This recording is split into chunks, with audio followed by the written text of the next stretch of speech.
Hi, everybody. Greetings from Atlanta.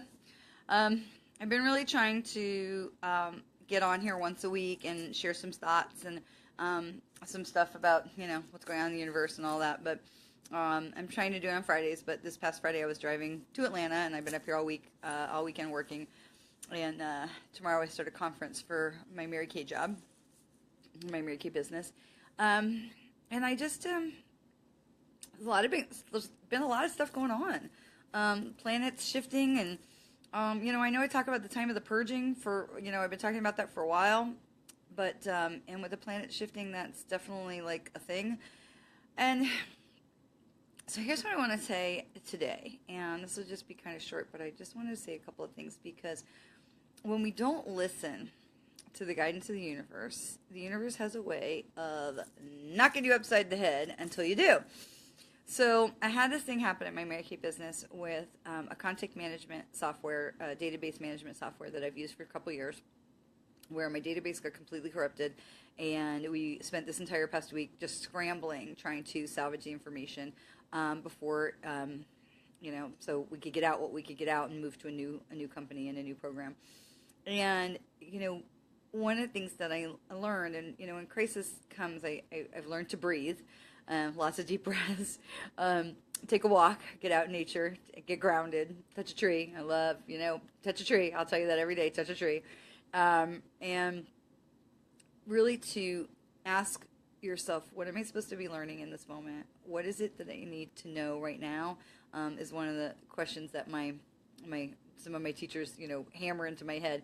What is it I need to know right now? And one of the other things that I really hold on to is, what is it that I'm supposed to be learning from this? And the thing that I come to is that change is good.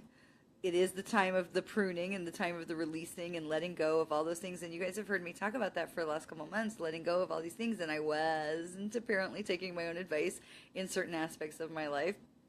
In certain aspects I was.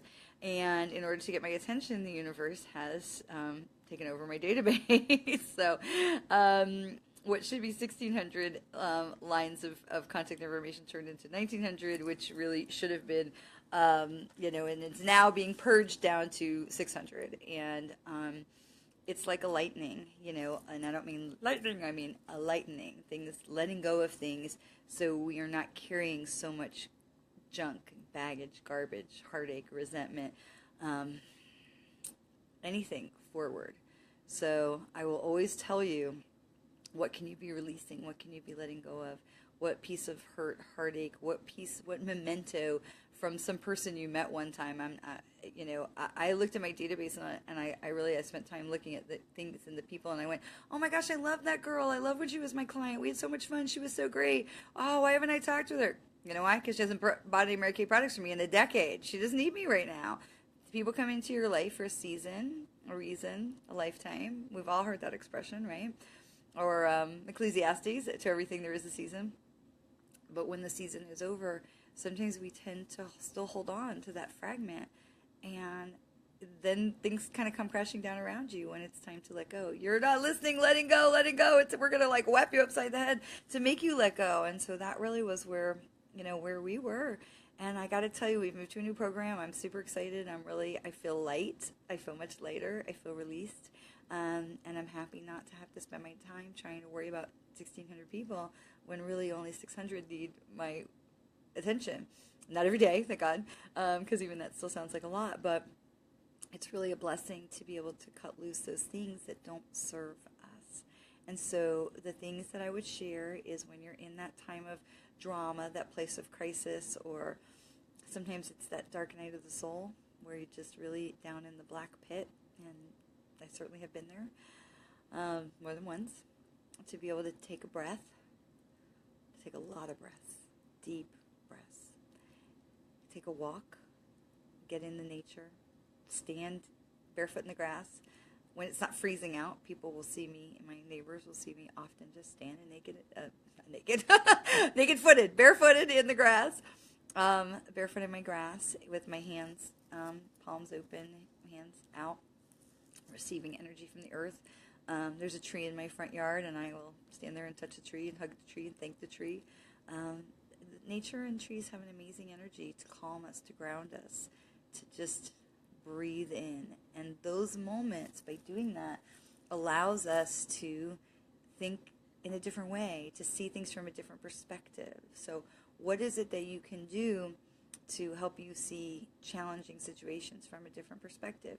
And sometimes when we're in it, we just can't see it from a different way. So if you can get out of it and go take a walk and take a breath and touch a tree, stand in the grass barefoot, not naked, barefoot, you can see things from a different perspective.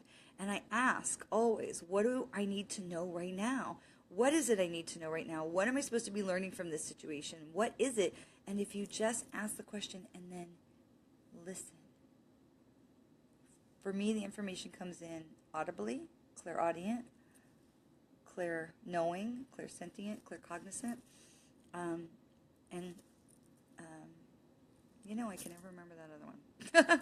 Clear cognizant, clear sentient, clairvoyant. Clairvoyant, seeing. I can never get them all four in the same breath. It's like naming the seven dwarfs.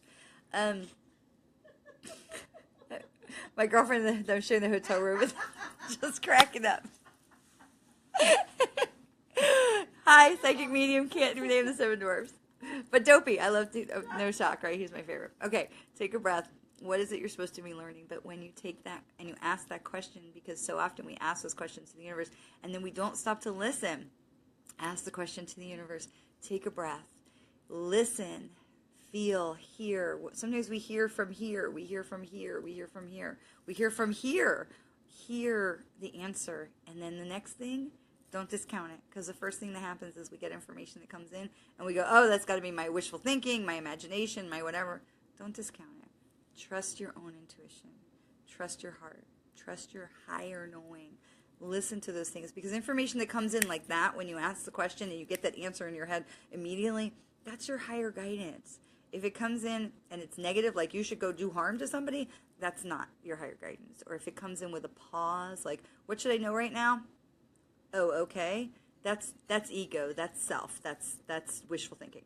But when you ask the question in your mind, and even if you say it out loud, and you get that information before you even finish asking the question, like instant, that's higher guidance. That's your spirit guides, your soul, your higher mind. All of that stuff is talking to you. And it's so important that we learn to lean into that and not to discount it. So breathe, take a walk, get into nature, touch a tree, right? To get grounded, your feet in the grass. What is it that I need to know? What am I supposed to be learning from this challenge? And then go forward. Listen to the answers. Go forward. So this has been a really frustrating, crazy, challenging week for me. But in all of it, I was reminded, breathe, take a walk. What am I supposed to learn from this? And go forward. And I'm so excited. I still have work to do on the database, but I'm so excited for the purge, the change, the time of the pruning. So change is good. Allow. Thank you for being with me. Thank you for supporting me on my journey. I love you. I am blessed by you all. I'm sending you all love and light. Have a wonderful Martin Luther King weekend. Live free. Be free. Follow your heart. Live true to yourself. And I hope you have a great extra bonus day off.